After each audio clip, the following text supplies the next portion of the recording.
Dear aspirant, welcome to GEPIWAT Diaries, brought to you by the Admissions and PR team of SCMHRD.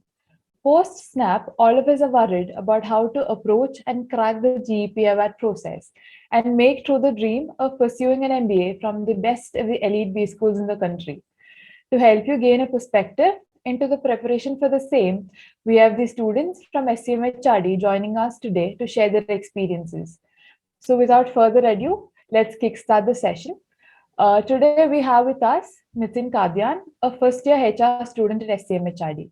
Hello Nitin, can you introduce yourself to our audience and let them know a bit about your profile?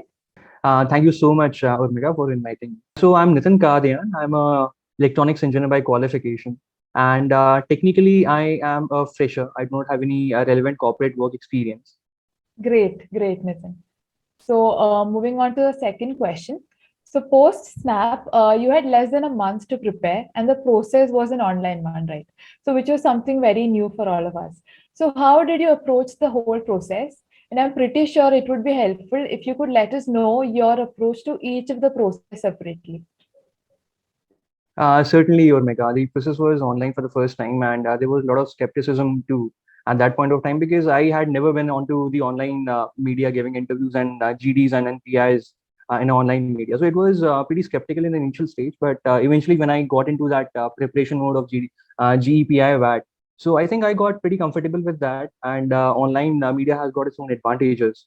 So coming first of all to the group exercise that SCMHRD had conducted during GPI VAT rounds, I think it's more of a group discussion type of activity only. So we just have to put forward our point of views on the topic that we are given. So it was pretty comfortable. Secondly, coming on to VAT is something which I think was my strongest part. I am into some sort of content writing too. So whenever I used to approach a VAT exercise, I used to make sure that I cover as many dimensions as possible. So that was my strategy for VAT. Great, Nitin. That's really nice to know. So moving on to the third question. So how was your experience on the D-Day? And what piece of advice would you be giving the aspirants who are set to appear for the process this year?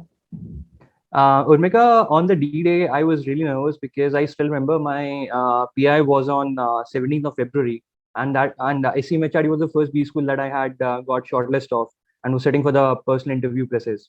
I was really nervous in the initial phase, but the moment my interview started, the panelists were really humble and really supportive. So they made me comfortable, and I was my natural being in the entire process. So on the D-Day, my interview went very smoothly, and I find myself lucky that it was such a smooth interview instead of me being so nervous in the initial phases of the interview. And secondly, what advice which I will love to give to my own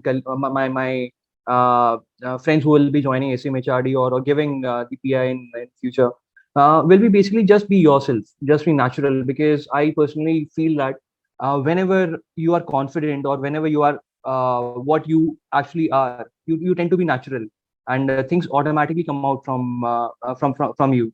So you feel much more confident. You have that zeal if you are calm, if you are composed in the entire process. So that is what I would suggest my friends. I'm pretty sure that would really be helpful, Nitin.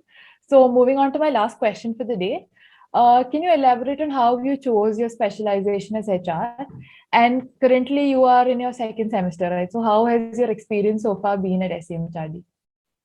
Urmika, coming on to my specialization, choosing which specialization that I would have taken after joining MBA, I was very much sure that if I will be doing an MBA ever in my life, it will be in the domain of human resource.